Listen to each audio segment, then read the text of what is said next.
আজ মহাশিবরাত্রি, তাই যাচ্ছি শিব মন্দিরে পুজো দিতে। আর সঙ্গে নিয়েছি ফুল, ফল, মালা, যা যা থাকে, দুধ, সব কিছু নিয়েছি।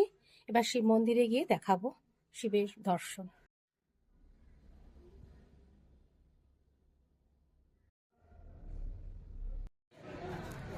মন্দিরের চারপাশটা অপূর্ব সুন্দর করে সাজানো হয়েছিল শিব মন্দিরে।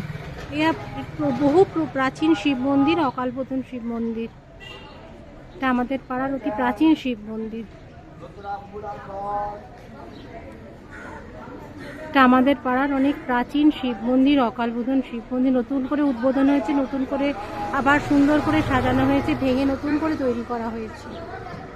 এখানেই এসছি পুজো দিতে আমি। আমাদের পাড়ার অতি প্রাচীনতম শিব মন্দির, তাই বিভিন্ন প্রান্ত থেকে এখানে সবাই শিব পুজো দিতে আসে এবং এখানে প্রচণ্ড ভিড় হয়। আমিও এই ভিড়েরই এক অংশ, বসে আছি যতক্ষণ না আমার সময় টার্ন আসছে। আর এখানে শিবরাত্রির ব্রত কথা হচ্ছে, যারা পুজো দিয়ে চলে এসছেন তারা ব্রত কথা শুনছেন বসে।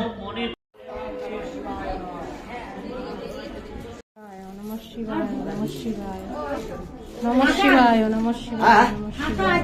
না না নমঃ শিবায়। সভা হবে না, 6 জনকে বলে গেছে, তারপর কোনো 7 জন ঢুকেছে। নমঃ শিবায়, না হবে না। নমঃ শিবায়।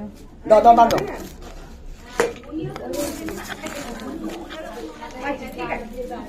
তার লোক বলে গেছে 6 জনকে ঢুকাতে। পার্বতীশ্বর শিবায় নমঃ, পার্বতীশ্বর শিবায় নমঃ, পার্বতীশ্বর শিবায় নমঃ। শিবাকল্পতর শশলাঞ্ছিত রঞ্জিত সম্মুকুট কটিলম্বিত সুন্দরং কৃতে। আমরা সবাই মনস্কামনা পূর্ণ করে ঈশ্বরকে নিবেদন করে প্রদীপ আর ধূপ জ্বালিয়েছি। ভগবতী কহেন শঙ্করে মনুষ্যের কর্ম কিবা বল। মন্দিরে মহাদেবের পুজো সেরে বাড়ি ফিরে এসেছি। এইবার প্রসাদ গ্রহণ করব, ফল খাবো একটু। সবাইকে জানাই মহাশিবরাত্রির শুভেচ্ছা। সবাই সুস্থ থাকো, ঈশ্বরের কাছে সকলের আরোগ্য এবং শান্তি কামনা করি। সকলে ভালো থেকো।